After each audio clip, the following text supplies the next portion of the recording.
Hello दोस्तों, welcome back to the channel Srishti study point. और बिहार सरकार में जो भी व्यक्ति सरकारी कर्मचारी है उसके लिए यहाँ पर एक आवश्यक सूचना जारी हुई है। उन सब के लिए जो सरकारी कर्मचारी रहते हुए कोई दूसरी जॉब के लिए फॉर्म फिल करते हैं तो उन्हें कितने मौके मिलेंगे और उन मौक़ों को कैसे काउंट किया जाएगा, यानी कि जो भी अवसर मिलेंगे कि इतने अवसर आपको मिलते हैं, आप सरकारी कर्मचारी रहते हुए कहीं भी फॉर्म भर सकते हैं और परीक्षा दे सकते हैं, और जो है वो उन्हें किस तरह से काउंट किया जाएगा, ये सब जो है इसको लेकर यहाँ पर एक आवश्यक सूचना जारी हुई है। क्योंकि बहुत सारे बच्चे हैं अभी नए नए जिन्होंने बिहार TRE फेज़ 1 की परीक्षा दी है और उसमें ज्वाइनिंग भी ली है। उसके बाद भी वो बच्चे जो हैं अपनी दूसरी परीक्षा की तैयारी में लगे हुए हैं और बहुत से बच्चों के फॉर्म भरे हुए भी होंगे, और उसके साथ साथ वो उन फॉर्म को भरने के बाद उनकी परीक्षा देने की तैयारी भी कर रहे होंगे। लेकिन बिहार सरकार ने एक नया नियम लागू किया है, उस नियम को जानने की बहुत ज़रूरत है अगर आप बिहार में सरकारी कर्मचारी हैं तब। तो इस वीडियो में पूरा मैं यहाँ पर आपको जानकारी दूंगी। वीडियो अच्छी लगे तो लाइक कीजिएगा, चैनल पर नए हों तो सब्सक्राइब भी कर लीजिएगा। ये पूरा यहाँ पर है, ये देखिए विषय इसका हम पढ़ लेते हैं। लेटर का पूरा लिखा हुआ है, सरकारी सेवकों को प्रतियोगिता परीक्षा, यानी कि अगर आप सरकारी सेवक हैं फिर भी बहुत सारी प्रतियोगिता परीक्षा आप देते रहते हैं तो उनमें सम्मिलित होने के लिए अवसरों की सीमा के संबंध में आपको कितने अवसर दिए जाएंगे कि आप केवल इतनी परीक्षाएं दे सकते हैं, उसके बाद आप नहीं दे सकते। क्योंकि आप जो भी परीक्षा देने जाएंगे तो अपने विभाग से आपको NOC लेना पड़ेगा, नो ऑब्जेक्शन सर्टिफिकेट। NOC मिलेगा तो वो ये देखेंगे आपने कितनी परीक्षाएं दे दी हैं, नहीं दे दी हैं, आपको NOC देनी चाहिए नहीं देनी चाहिए। तो ये बहुत इंपॉर्टेंट न्यूज़ है सभी के लिए।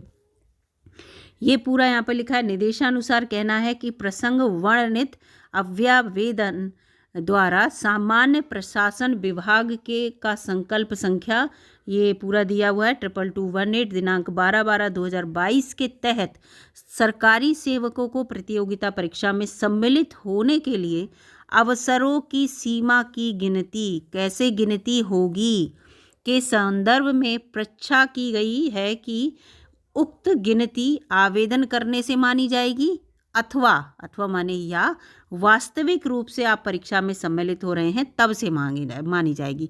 ये क्वेश्चन यहाँ पर इस तरह का पूछा गया है कि अगर, क्योंकि आपको पता है कि कोई भी बच्चा अगर गवर्नमेंट जॉब में है तो वो उच्च पद की जॉब चाहता है तो फॉर्म भरता रहता है।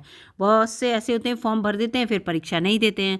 तो यहाँ पर यही है कि हमने अगर फॉर्म भर दिया उसे काउंट कर लिया जाएगा, या फॉर्म भरने के बाद जब हम परीक्षा देते हैं वास्तविक रूप में तब उसे काउंट किया जाएगा। फॉर्म तो हम बहुत सारे भरते हैं, कभी हम परीक्षा नहीं भी दे पाते, फॉर्म भरा भराया छूट जाता है, उसे काउंट करा जाएगा नहीं करा जाएगा, ये सब यहाँ पर पूछा गया। और ये बिल्कुल सही क्वेश्चन भी है, बहुत से बच्चों का कन्फ्यूज़न भी है इसमें। तो इसका यहाँ पर पूरा उत्तर दिया गया है। उल्लेखनीय है कि सामान्य प्रशासन विभाग के संकल्प ज्ञापांक 2218 दिनांक 12/12/2022 द्वारा बिहार सरकार के सरकारी सेवकों को प्रतियोगिता परीक्षाओं में सम्मिलित होने के लिए अवसरों की सीमा के संबंध में निर्णय लिया गया है, और उक्त संकल्प की कंडिका 7 का प्रावधान निम्नवत है। जो ज्ञापांक होगा उसके बाद जो भी इनका पूरा जियो होगा उसके अंतर्गत 7 में ये दे रखा है पूरा। बिहार सरकार जो दे रखा है ये इम्पॉर्टेंट है, ये पूरा यहाँ पर इम्पॉर्टेंट है, ठीक है, इसको है यहाँ पर पढ़ना ज़्यादा ज़रूरी। बिहार सरकार के सरकारी सेवकों को सेवा में आने के उपरांत उनकी पूरी सेवा अवधि में प्रत्येक आयोग अलग अलग आयोग की बात हो रही है, बिहार लोक सेवा आयोग हो, चाहे बिहार तकनीकी सेवा आयोग हो, बिहार कर्मचारी चयन आयोग हो आदि लगाए, और दूसरे भी आयोग द्वारा आयोजित प्रतियोगिता परीक्षाओं में सम्मिलित होने के लिए अलग अलग याद रखिएगा, अलग अलग है यहाँ पर, अधिकतम कुल 5 अवसर ही अनुमान्य होंगे। यानी कि BPSC की अगर आप किसी भी परीक्षा में भाग ले रहे हैं और आप सरकारी कर्मचारी हैं तो BPSC की 5 बार ही आप परीक्षा दे पाएंगे, 6ठी बार आपको परीक्षा देने का मौका नहीं मिलेगा। बिहार लोक सेवा आयोग की बात कर रही हूँ यहाँ पर। जैसे मान लीजिए आप गवर्नमेंट टीचर हैं और आपने BPSC TRE 1 की परीक्षा दी है, TRE 2 की भी दे रहे हैं, TRE 3, TRE 4, TRE 5, उसके बाद TRE 6 निकलेगी तो आपको मौका नहीं मिलेगा। ये यहाँ पर इस तरह से, तो इस चीज़ को याद रखिएगा, अलग अलग अधिकतम कुल 5 अवसर, ठीक है। तो विभिन्न आयोग में आप 5-5 बार अपनी वो मौका मिलेगा परीक्षा देने का। इस चीज़ को ध्यान रखिएगा, केवल 5 बार नहीं लिखा है। देखिए अलग अलग लिखने का मतलब क्या हुआ कि आपको अलग अलग मौका मिल रहा है। अलग अलग शब्द को ध्यान रखिएगा यहाँ पर, कि ये नहीं लिखा है कि इन आयोग में अधिकतम कुल 5 बार, ऐसा नहीं कि एक बार बिहार लोक सेवा आयोग में, फिर एक बार तकनीकी में, या ऐसा नहीं है, ठीक है। फिलहाल मेरी समझ में तो यही आ रहा है इसमें। इस प्रकार उपर्युक्त वर्णित तथ्यों से स्वतः स्पष्ट है कि प्रतियोगिता परीक्षा में सम्मिलित होने हेतु अवसरों की जो गिनती है वो वास्तविक रूप से परीक्षा में सम्मिलित होने पर ही मानी जाएगी, ठीक है। यानी कि आपने फॉर्म चाहे कितनी भी बार भर दिया, मान लीजिए जैसे आप गवर्नमेंट टीचर रहे हैं और आपने बिहार TRE 1 का फॉर्म भर दिया, लेकिन आपने परीक्षा नहीं दी, है ना, एग्ज़ाम नहीं दे पाए, तो वो आपका काउंट नहीं होगा, इसको आपको काउंट नहीं किया जाएगा, ठीक है, याद रखिएगा।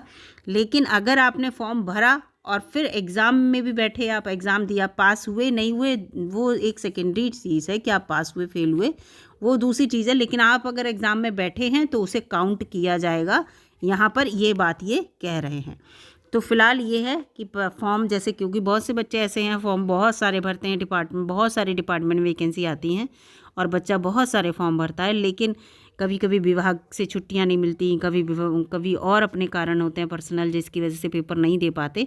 और अगर ये नियम केवल फॉर्म भरने के बेस पर लागू कर दिया जाएगा तो बच्चे को जो है नुकसान होगा। तो इसीलिए यहाँ पर ये बिल्कुल सही कहा है कि अगर आपने फॉर्म भरा है तो कोई बात नहीं, लेकिन अगर आपने उसकी परीक्षा दी है तो वो काउंट हो जाएगा, ठीक है। तो यहाँ पर ये सब इस चीज़ को लेकर इन्होंने क्लियर किया है। फिलहाल ये जो न्यूज़ थी ये पूरी बहुत इम्पॉर्टेंट न्यूज़ थी, इसीलिए मैंने सोचा कि आप सभी को बता दूं, क्योंकि अभी बिहार TRE फेज़ 1 की परीक्षा देकर बच्चे जो हैं वो जॉब में आए हैं बिहार में, और उसके बाद भी बच्चे इस समय अपनी और उससे उच्च स्तर की परीक्षा देने के लिए या उच्च स्तर की नौकरी पाने के लिए जो है बहुत सारे फॉर्म भरे होंगे और भरने के बाद परीक्षा भी दे रहे होंगे। तो इस चीज़ को ध्यान रखिएगा, परीक्षा दीजिए। और ये देखिए कि एक ही आयोग से 5 बार ही दे सकते हैं, तो इस चीज़ को ध्यान रखिएगा। और वैसे भी जिस लेवल की आपका, जिस पे स्केल पे आप लगे होते हैं, उसी पे स्केल के लिए अगर आप परीक्षा दे रहे हैं तो वैसे भी आपको विभाग जो है वो NOC नहीं देगा। आपको उससे ऊंचे पे स्केल के लिए जो है परीक्षा देने जाएंगे तभी विभाग आपको NOC देता है। ये भी एक रूल होता है जॉब में आने पर, तो इन चीज़ों को भी ध्यान रखिएगा। फ़िलहाल ये एक अच्छी न्यूज़ थी सारे बच्चों के लिए जो बिहार TRE 2 दे रहे हैं उनके लिए भी, क्योंकि बहुत से बच्चे कहते हैं TRE 2 तो चलो दे ही दे रहे हैं, जॉब मिल जाएगी, कर लेंगे और अपनी दूसरी जॉब देखते रहेंगे। तो ये चीज़ें हैं। तो लिमिटेशन जो उनकी है, ज़्यादा लिमिटेशन तो नहीं है इसमें, काफ़ी ऐसा नहीं, 5 मौके बहुत होते हैं एक आयोग से। तो इस चीज़ को लेकर फ़िलहाल जो है ये पूरी न्यूज़ थी, और पुरानी न्यूज़ है लेकिन बहुत से बच्चों को पता भी नहीं थी, तो मैंने सोचा कि इसकी एक वीडियो बनाकर चैनल पर अपलोड कर देती हूँ, बच्चे इसको देख लेंगे। वीडियो अगर आपको अच्छी लगी दोस्तों तो लाइक कीजिएगा, चैनल पर नए हों तो सब्सक्राइब कर लीजिएगा। इससे रिलेटेड कोई भी न्यूज़ होती है मैं ज़रूर अपडेट करती हूँ। मिलूंगी अगली वीडियो में, तब तक के लिए नमस्कार।